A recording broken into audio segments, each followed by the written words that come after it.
Hello, just hopping on to answer some questions from the Empowered Empath community on Facebook. So I'm going to get through as many as possible in the time I have this afternoon, and if I don't get to your question, I will come back to it another time when I do another free coaching call. So the first question is from Christine, and Christine wants to know, she's deciding between different coaching certification programs. So I think the question is, how do I decide between different options I have in front of me, right? So my question to you would be, or questions for you to ask yourself are, what is your end goal with this certification program? For example, maybe you're considering some different health coaching certifications. Well, what do you ultimately want to do once you are a certified health coach? Who do you want to work with? Who do you want to serve? What is the end result of this certification? And then which of those, if you're thinking about health coaching, which of those health coaching certifications will allow you to do what you ultimately want to do as an end goal and desired outcome? And then I would obviously also look at the length and the investment, and I would definitely think about looking at reviews and the bios of the people who are teaching the course, and like what are their qualifications and credentials, and are they going to be great people to learn from? And then what are you just most energetically attracted to the most? What is your heart saying, yes, that's like, I'm meant to be in that sacred container. I am meant to go through that process. So I would ask yourself all of these questions, and then, you know, if you're someone who wants to write it all out and weigh it out, do that. If you're someone who wants to feel into it as the empath. But there's a lot of different ways for you to consider this, and if I had more information I could help you more, but ultimately ask yourself, what is the end goal of this certification? And again, who do you want to end up helping with this certification? Or what do you want your life to look like afterwards? What do you want your business to look like if it's something that you want to be certified to be able to teach and serve others with? And as you have that visualization in your mind, ask yourself, what is the process that's going to allow me to get there? Okay, next. Sarah, if you're on live, let me know, because I did not understand your question. You said clarity on relationships. So I'm not entirely sure what you mean by this. So like where you stand in a relationship, or whether you want to be in a relationship or not. If you are on live, please expand so I can help you. Otherwise, I cannot answer that question. Next question is from Julia. Julia asks, how to balance your masculine and feminine energy, especially letting your feminine energy become present. Great question. I get this is one of the things I help people with in my one-on-one coaching with a lot, and it is also a very common question that I get in general, and I cover in several of my programs, especially in Intuitive Soul School. So the masculine, just to catch everyone up, get on the same page, the masculine and feminine are not gender, they are energy. And the masculine is more logical, more reasoning, more action-oriented, more structured, more linear, and is giving, the giving part of us, the doing and the giving. The feminine is more of the intuitive, the empathic, the nurturing, the healing, the expressive, the flowing, and the receiving part of us. So you can start, Julia, by scanning your life. Ask yourself, how am I showing up in my masculine? So you go back to those that was just a few bullet points on what the masculine is, but ask yourself, how am I showing up in a logical way? Where am I taking a lot of action in my life? How am I trying to put everything into a linear process or structure things? And then where am I giving? And maybe where am I giving too much in my life? Then ask, how am I showing up in my feminine? Where are you showing up in an intuitive way, or listening to your intuition, or using your intuition? Where are you trusting the process and allowing flow? How are you expressing yourself, or are you not expressing yourself in your life? The healing aspect of your life, and also, how am I receiving? Am I able to comfortably and openly open that channel to receive in my life? So after you have these lists of how am I showing up in my feminine, how am I showing up in my masculine, scan them and just ask yourself, where am I showing up more? Where am I showing up more? Am I showing up more in my feminine energy or my masculine energy? And it sounds like likely you are showing up more in your masculine, and want to invite that feminine, maybe wounded feminine, back in to be reintegrated and like open your arms up to embrace the feminine, but maybe just aren't quite sure how to do that. So we can be masculine dominant, which maybe you're feeling that way. And this would kind of look like always having a plan, being a strong action taker, being driven, but also potentially lacking trust and maybe wanting to control everything. So that can be masculine dominant. The feminine dominant can be more like just dreaming of what you desire and able to receive a healthy relationship with receiving in your life, but maybe not really taking any action on those things that you're dreaming about and that you really, really want and desire in your life. So you like have this vision and then you never take the action. Whereas the masculine is taking action, giving, and potentially burning out.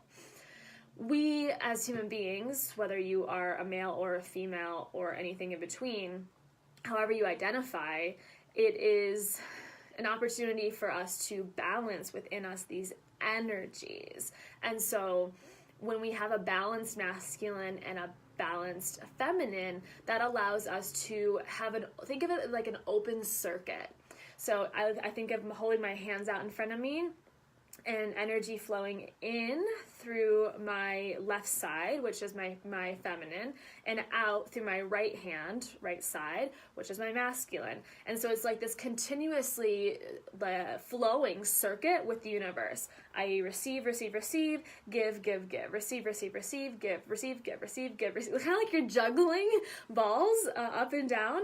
So it's like receive, give, and it's constant. There's never like it's never like dammed up or like a roadblock or anything, and it's like you never have a close sign on your left hand that's like nope, and maybe your masculine's just give like on repeat, almost like a stuck or broken record, and instead they both are contributing equally. That's one example of how you could see a balanced masculine and feminine energy, is the ability to give and receive equally and openly without any weird feelings as well.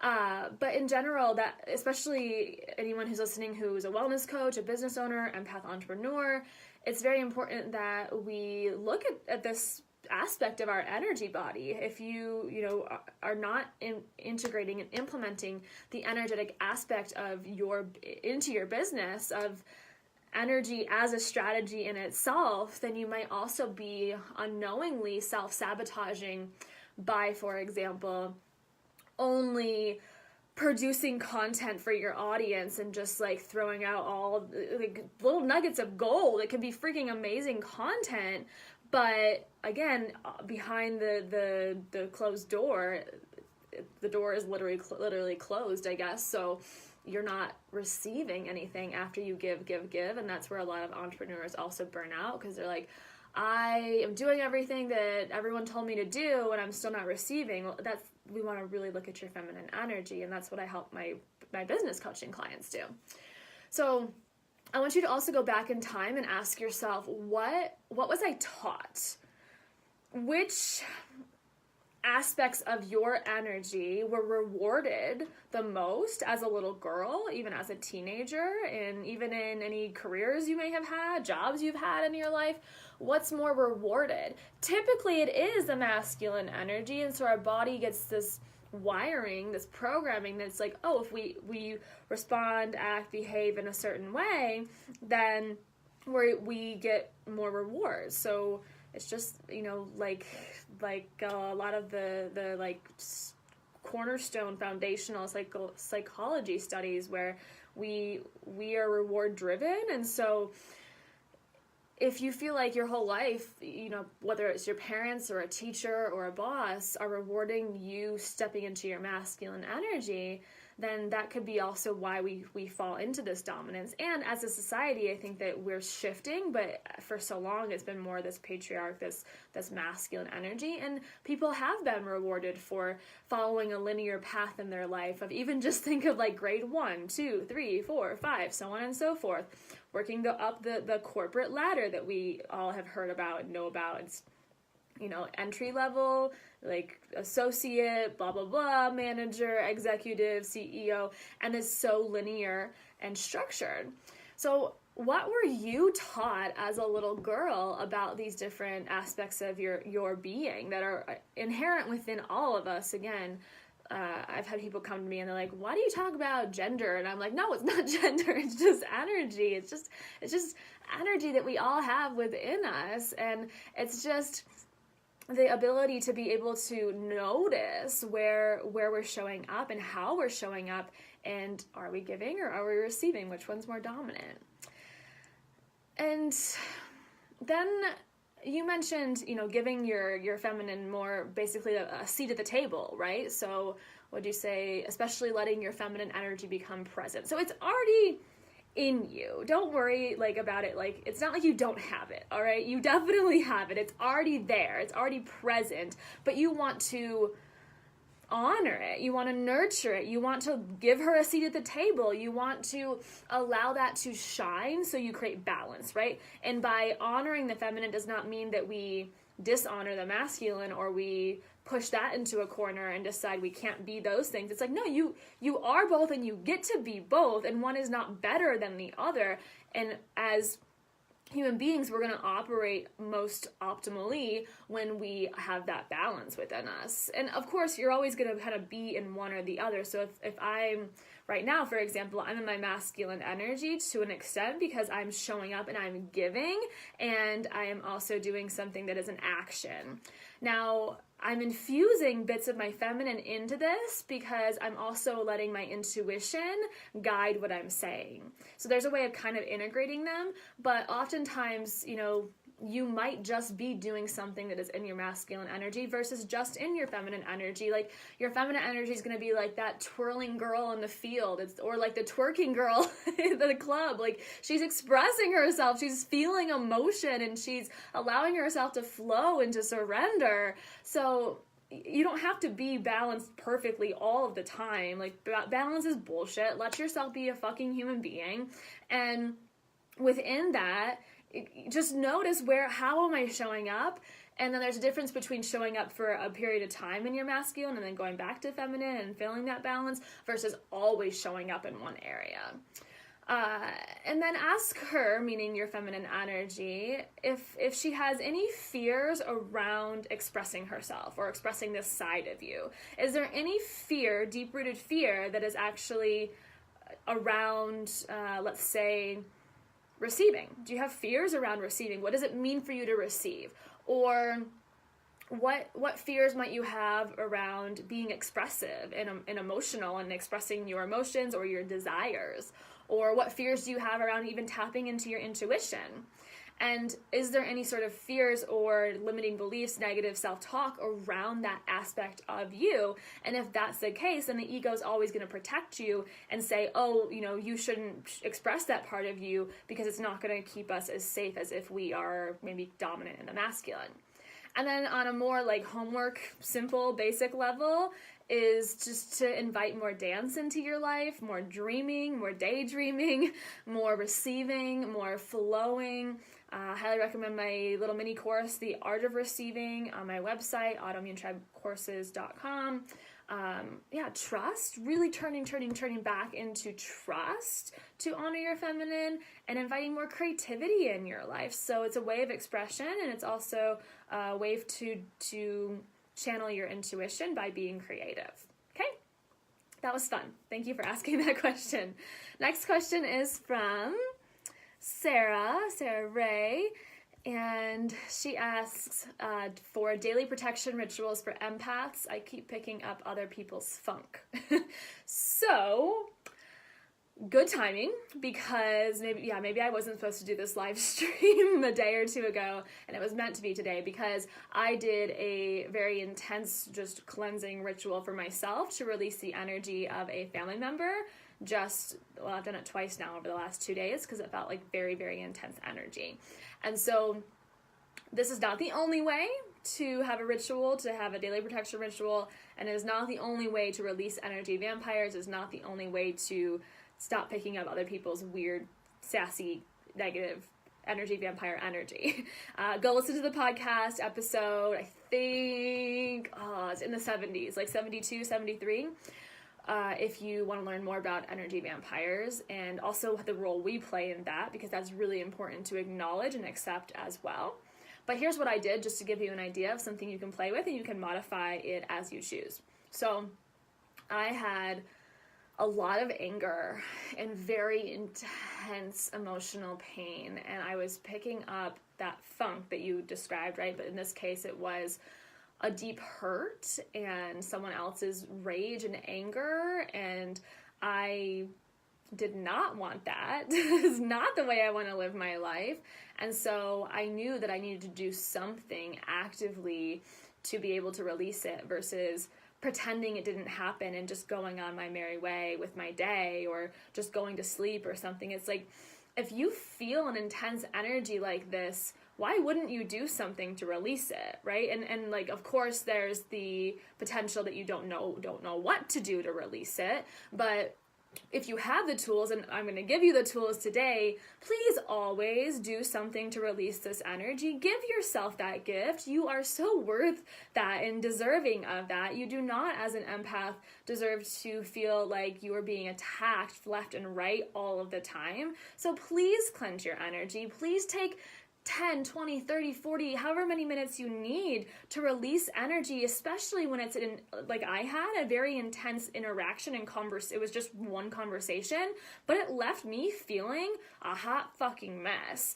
And I did not want to feel that way. So I went to the rituals, I went to the tools, and I cleared that energy because it was not mine to carry. It was not an energy that I wanted to integrate into my body. And if I had let it stay there, it would have likely showed up as like stress acne, or as really tight shoulders, or as a stomach ache, or something physical if you don't emotionally release it as it comes up. And we can so much better manage our energy when we are noticing and releasing as we go, instead of, and I'm sorry to all of you empaths, and I'm sorry to little girl Sarah, the inner child within me, for not having the tools when she was little to be able to do this. But now, as an adult that I have these tools, I will absolutely always use them, and I will not wait to feel that pain in my shoulders or that stomach ache or whatever the F comes up because of this. And instead I will release as it comes. It's here, I see it, release it. It's here, I see it, release it. It's here, I see it, release it. Don't let that fester. Like, you know what's gonna happen, right? It's just like when you have a cup of water and you pour in from your filter, your filtered water into your cup, and you see it get fuller and fuller and fuller. What's gonna happen, right? It's gonna fucking overflow. There's no doubt that if you keep holding that pitcher there with that one size of cup, it's eventually going to overflow. That means either you have anxiety like crazy, panic attacks daily, you have immense stress, you have debilitating fear, whatever that feels like and manifests like in your body, that is so common in the empath, and I don't want any of you to feel that way. And again, I apologize to my 7-year-old self that I didn't know better. And I'm sorry to all the little girls within you that we weren't taught this. But again, now that we are empowered empaths and we are adults, we can do something about it. So that's my pep talk to you. Now let's go into the ritual before I get going too crazy. So what I did was I started to draw myself a nice big hot bath, and I made it a little extra hot because that's just what I wanted. And then I poured a ton of Epsom salts into the bath, like probably 4 or 5 cups at least. And I think usually they're like, pour a cup or a half cup. And like, I never do that. Please listen to your body. And if you feel like you're going to have a strong detox reaction or whatever reason you don't want to put extra salt in there, fine, don't do that. Like, put in a cup.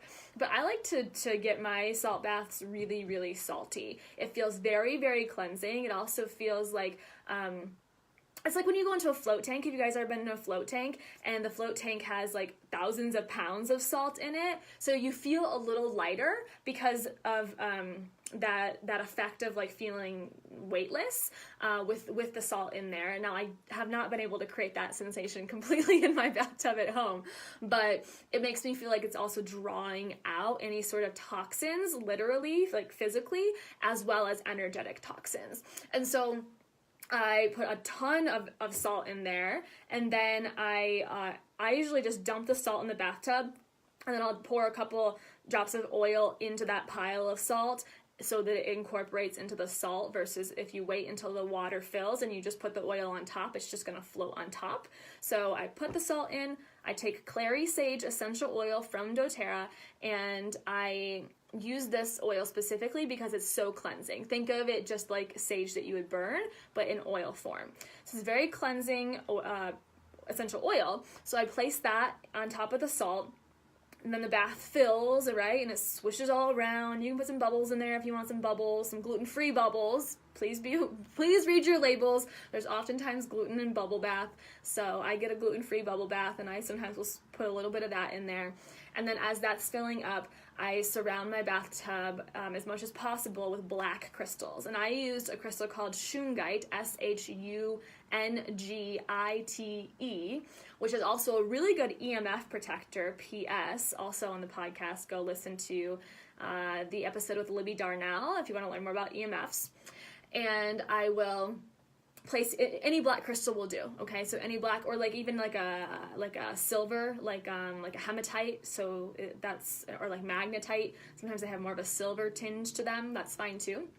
And the black crystals, I think of it like activated charcoal for your energy body. So most of you probably have taken activated charcoal in your healing journey with chronic illness or with any sort of digestive issues.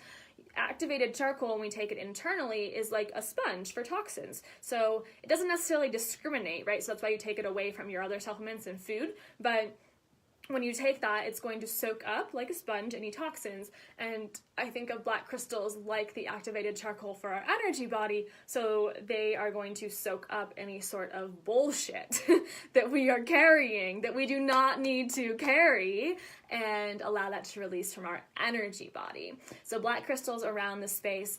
Before you jump into the bath, I would recommend opening up a window. If you do have a window in your bathroom, I do right like above the bathtub, which is perfect. And so I'll just like crack that open, or just open the whole freaking thing if it's a nice day out. It was a little cold the other night, so I just cracked it. And then I will light my sage as well. So a sage bundle, which you can get at like Whole Foods, you can get at metaphysical stores, you can get it on Amazon. So just get some sage bundle, and you'll light that. And I like to try to get it extra smoky so that it, like, you're not gonna like huff in the smoke. Please don't do that. But so it's smoky enough that it's gonna last a little while, and I can really just I get into the bath at this point, and I take that smudge stick and I just circle it around my entire body. I'll spend some time on my back and my shoulders, hovering it around my chest, my heart, on top of my legs, the sides of my body, around my ears, my face, the crown chakra, top of your head, everything. After you spend a little time with that, I'll just let it sit in my abalone shell, and I have one of those little trays in my bathtub, so I'll just let it sit in there. And then I usually bring depends on what kind of releasing you need. So like I could have probably used a rose quartz the other night. I chose to use a clear quartz, and I had a clear quartz point, and I grabbed that. And originally, and in my Instagram stories, I said that I'd put it on my heart. So I laid in the bathtub, and it's heavy enough that, it's not going to float, that's for sure. So I just placed it on my chest, and I, sit back and I close my eyes in the tub.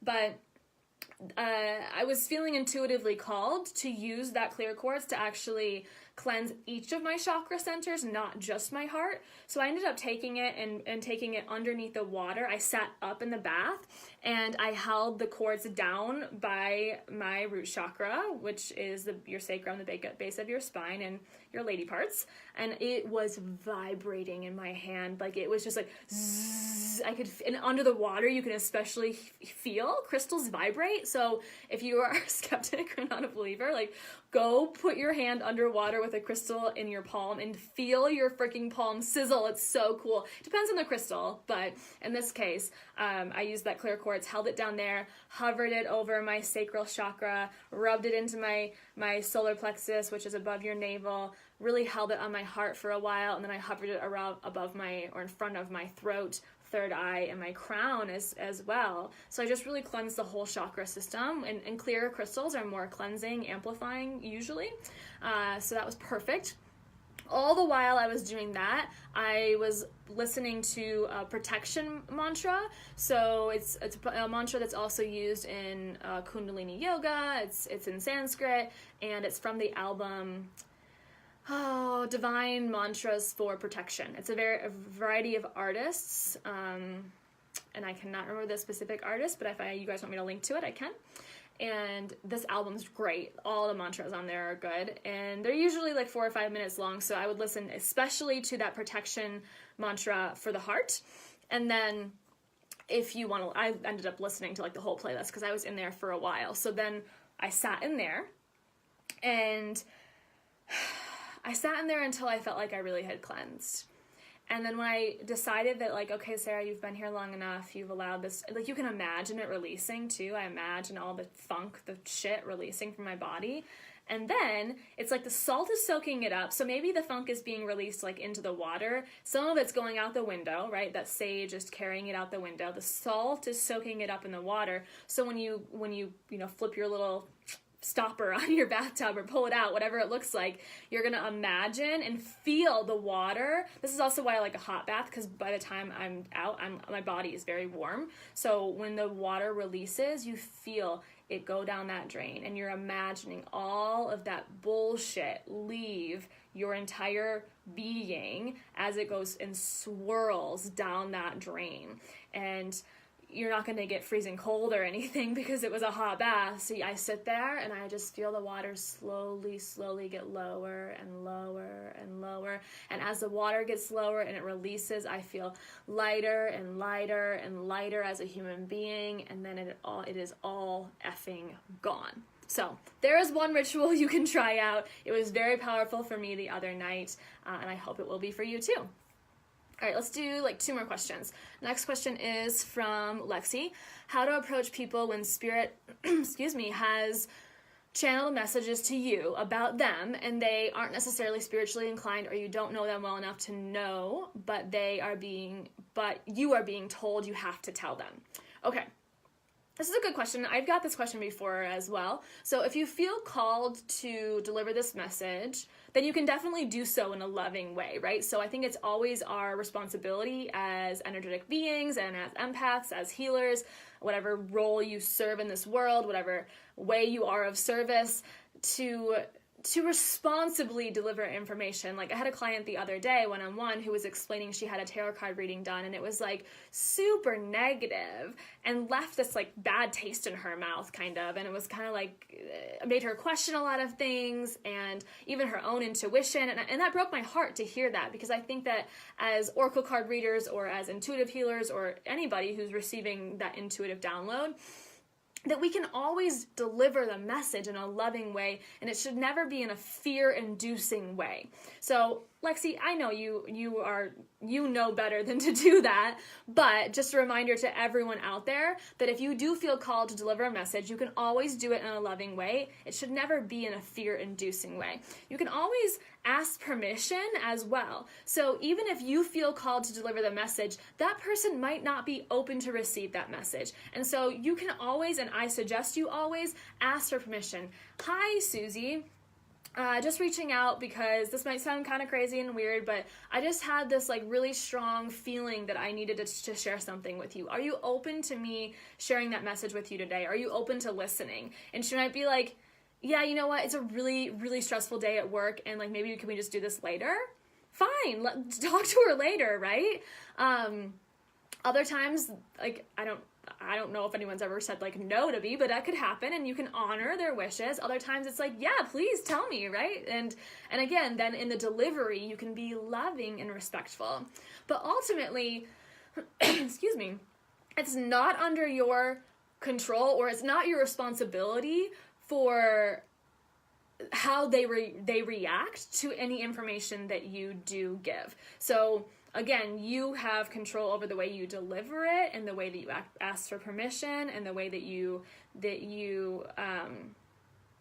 do not induce fear, but you are not responsible for their reaction. Does that make sense? So it is your responsibility to protect your energy and to ask permission to read other people's energy in the way that you deliver a message, but it is not your responsibility once they have opened themselves up to receive to make them act in any certain way. So you might have this idea in your head that you want to give this message that you've received from Spirit to your friend Susie, and she's like, okay, yeah, like I'm open to it, and you deliver that message. Well, then like once you've delivered the message, it's not then your responsibility to continue to make sure that Susie really gets it, or that she does the thing that you were told to tell her to do. That's up to her. She has the information now. Now she gets to decide what to do with that and how to respond. So just a reminder, because a lot of us will take on the responsibility of like holding someone's hand throughout the entire process when it was never our responsibility. So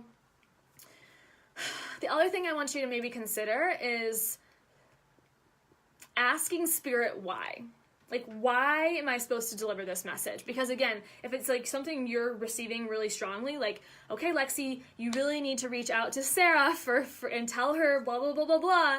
Like, okay, before you just jump in and like maybe DM me or whatever on Facebook, ask Spirit, like, okay, why? Why do I need to deliver this message? And you may or may not get a clear answer, but you could ask more specifically, would you have me deliver this message today? So like, yes or no, like, okay, I received this message. Is this something they actually need to hear? Because just because you think it also doesn't necessarily mean they need to hear it. It might just be something that you're picking up on. So would you, divine, universe, God, Spirit, whatever you want to say, would you have me deliver this message today? And then the today part is also specific, right? Like, do they need this message now? And then you could also ask, how would you have me deliver this message? Would you have me call this person? Would you have me DM this person? Would you have me text this person? Would you have me audio message this person? How would you have me deliver this message? And then you could also ask, especially if you're kind of feeling like, ooh, is this really a message I need to like deliver or not? You can ask, well, what is the greater purpose of this message?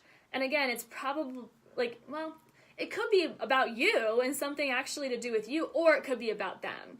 And in my experience, you're more likely to receive answers if it's something to do with you, and not that you can't receive answers around other people, but usually I will say, like, what is the greater purpose of delivering this message? And so, like, again, let's say you were divinely inspired to reach out to me and give me a message that you received from Spirit, and you might ask, okay, what is the greater purpose of delivering this message to Sarah? And you might hear this voice, you might write in your journal, you might just have a clear knowing. Again, all things we learn in Intuitive Soul School around the clairsenses, around, oh, okay, or you can muscle test on it, also taught into Intuitive Soul School. What is the greater purpose of this message? Well, the greater purpose of this message is that Sarah just really needs love today, and this is just a loving message, so send it to her. And it's like, oh, okay, I can totally do that. That greater purpose feels really good and easy for me. Good points. Thank you. I always forget I can ask questions. Yeah, so just ask questions, right? It's not like, it doesn't need to feel like a burden on you and like, oh man, I have to deliver this. I don't know if I want to deliver this. So how's this person going to respond? Just ask the questions, right? And surrender it over to the divine, to the universe, so that it was never all your responsibility. Okay, last question before my phone dies as well, from Cynthia. Again, if you were one of the other 10, 15 people or so that asked, I am putting it on my list to get to you guys as well. But this is the last one for today. So Cynthia asks, so I need to increase my income and I applied for a new job in my current profession, which is insurance, but I didn't get it. Is that the universe telling me I should pursue something outside of my current profession, like being a fibromyalgia coach, or that I just need to keep trying? Thanks. So what does your intuition say? You didn't get this job. Okay, what are you intuitively feeling? Did you ever feel like you were supposed to, like, that was the job, that was it, that's what you were meant to have? Did your intuition tell you that? And, or, did you actually feel a little bit of relief after you didn't get the job? How did you feel afterwards? What did that news make you feel like? Was it like, oh, phew, I don't have to go back to work in the insurance world. Like, thank God, I really didn't want to do that. Or was it like, wow, I really felt like that was something I was meant to do, and I'm surprised I didn't get the job, or I'm upset that I didn't get the job. There's not a right or wrong. I'm just asking you so you can notice it within yourself around what your reaction was to that. And then again, what is your own intuition saying about this situation? And then ask yourself, what do I really want? What do you really want? Do you want to go back into the insurance world, maybe even temporarily because the pay is good? Do you want to say, screw it, I'm going off and I'm going to make this freaking coaching business work? And I believe that you can do this. There's no doubt in my mind that you can do this. So what do you really want? What does your heart really, really desire? And that's what probably your intuition is going to be nudging you towards versus there being any like cut and dry answer to your question. So like, yeah, I don't think there's necessarily like a clear cut, like, oh, you didn't get the job, that means you have to go do something else and don't apply to any other insurance jobs unless you feel like your intuition is telling you that. So I think you can feel into it and see, what did I learn from this process? What did I feel during this process? Ask yourself, what do I really actually want? What does my heart really actually desire?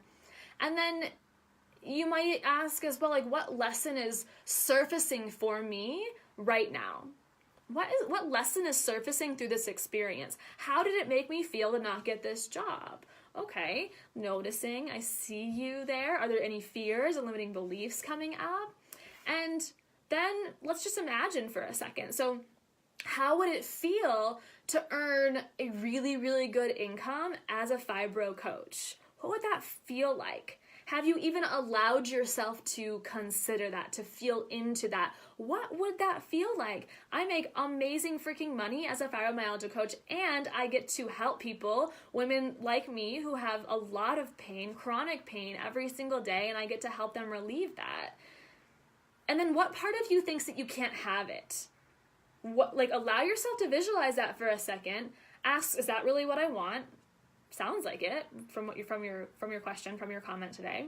So then what part of you thinks that you can't have that? I think you can have that. There's no doubt in my mind that anyone listening could decide they want to be a fibromyalgia coach and make that happen if they really wanted it. And Cynthia, I know because you told me about this, that you want this. So why don't you think you can have it? And then ask yourself whatever reasons you come up with, whatever like spews out of you or you write in your journal, are these things true? Is that true? Is it true that I can't have this, or I can't be a fibro coach, a successful like earner as a fibro coach because of this? Is this true? Yes or no? And then usually no, right? Because I don't think there's anything that says you can't really have it except for the limiting beliefs. So what's more true? What is really true? What's really true is I'm afraid. What's really true is a big commitment. What's really true is I don't know where to start. Ask yourself what's really true, and that's also going to show you where you might be holding yourself back. So these are a lot of things to think about, but I would really encourage you to get your journal out and write the answers to these questions so that it can all surface and you can intuitively feel, okay, should I apply to another job in the insurance industry field, or do I want to do something that is outside of what I've ever done before, that is new territory for me? Okay? All right. Super fun being on with all of you today. Always a pleasure. Again, I'll come back for those other questions. I'm going to pop this onto the podcast so you guys can listen there as well, and have a beautiful rest of your day.